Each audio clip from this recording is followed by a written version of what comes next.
And now, these markets really work. It may look like magic, but actually they work. They were invented at the University of Iowa 20 years ago. Coming out of university, of course, they've been subject to a ton of research, and all of it says that whatever forecasting alternative you're comparing a market with, the market will outperform it. They seem to have this way of the spooky prescience, it's been called.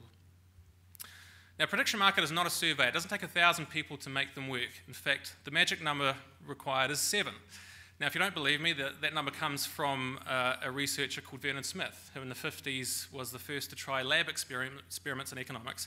And one of the first questions in his experiments was, how many people does it make to make a market work? And the answer he came up with was 7. He won a Nobel Prize for his work about 30 years ago. So not a bad guy to trust on that particular point.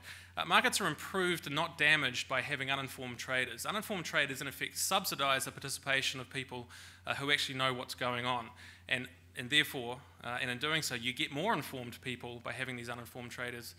So there's no sample selection bias like you get in a survey. And markets are particularly good at resisting bias, and that's why they work so well in political markets. Of course, the home of bias is politics. Markets work really well here. And the reason is that a biased trader is willing to pay too much for stock. An objective trader will be more than happy to take unlimited amounts of money off a biased trader for as long as they're willing to persist in the market. So it's always the objective trader that will set the price and therefore the prediction in a prediction market.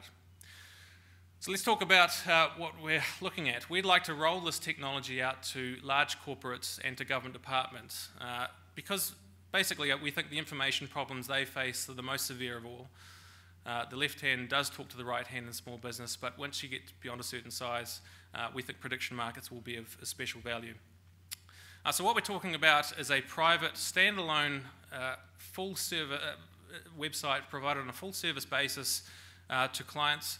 The IT department of our clients don't even need to know we exist. Employees will simply go to a password-protected website, and once they're through the wall, they can start trading on all the stocks that's offered by the company. There are the fees that we're proposing. We do have one client on board, and that's Fonterra. And let me tell you, Fonterra loves iPredict.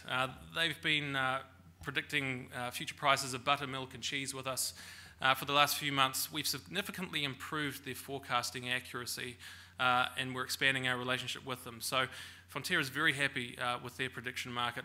Our goal is to roll this out to 20 organisations over the next year through a direct route to market, and our aim is to get to Australia in the next 12 months. Now, our competitors, New Zealand Stock Exchange, has purchased some software from a University of Auckland student. So, to be honest, the software is fairly basic, but NZX is a big player, so we've got to be careful. We're not clear what their intentions are yet. You can go in a number of directions with this technology, of course. Australia looks wide open to us. We're not aware of anybody in this space in Australia. We'd like to get there as soon as possible. Worldwide, Inkling, News Futures, and Consensus Point are in our space. They do target corporates. InTrade is probably the most famous political prediction market of all, very much focused at the mass market.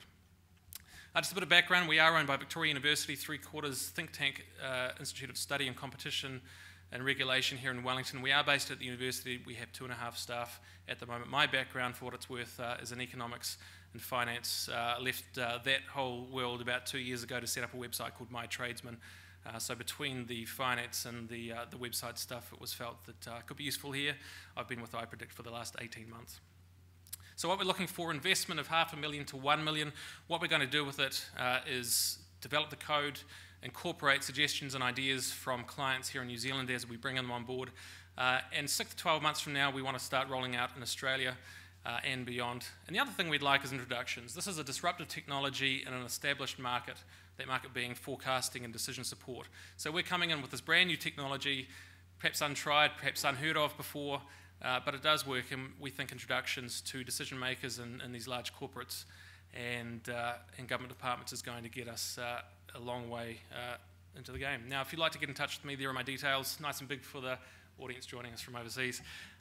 If you are interested in getting iPredict into your organisation as a service, do please come and see me. I will be down the back.